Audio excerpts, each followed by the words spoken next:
'Twas the night before Christmas, and I'm here to help you out. Come here. If you're running low on mistletoe and need a substitute, I got you. It's December, and in my house, that means it's time for holiday cocktails. And I'm making you 25 straight days of cocktails to help you out at your next party, or just to have an extra cocktail tool to get you through the holidays. And if you enjoy these short cocktail videos and want to be notified each day I drop one, be sure to hit that subscribe button as well as the bell to be notified. And for day 24, I'm making you Under the Mistletoe. So let's head to the bar and make this. For this drink, I need a gin, and in this case, I'm gonna be using this bottle of mermaid gin.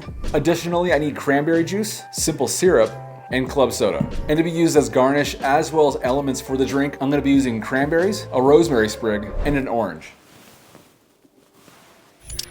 And since I'm making this drink in a tall Collins glass, I need to use a stirring spoon as well as a muddler. Everything I use in my bar as well as in this cocktail are linked in my description, so don't hesitate to pick up any bar essentials you might need. Starting with the Collins glass, I drop in 4 cranberries as well as an orange slice. And I muddle everything in the glass. Now I fill the glass with ice. Time to add a ½ ounce of simple syrup. Next, add 2 ounces of gin.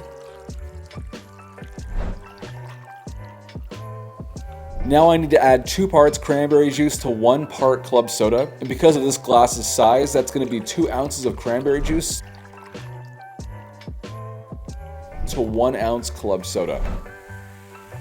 Now gently stir everything together.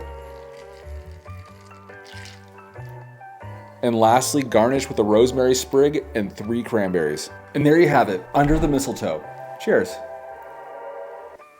This drink is undeniably gin forward. However, I can tell that there is those subtle hints of orange and cranberry in there, thanks to it all being muddled at the bottom. This drink could probably use more stirring just to shake up those elements. And if I were to make this drink better, I would probably muddle in a shaker, shake every element except for the club soda, and pour the club soda on the top. And that way I get a fully mixed cocktail. Either way, I love gin and I love cranberry juice, so this is a slam dunk drink. So hopefully if you don't have any mistletoe and need a substitute, this drink can come in handy. Either way, in the comments, let me know your thoughts on this drink. Would you try it? Would you try using a shaker?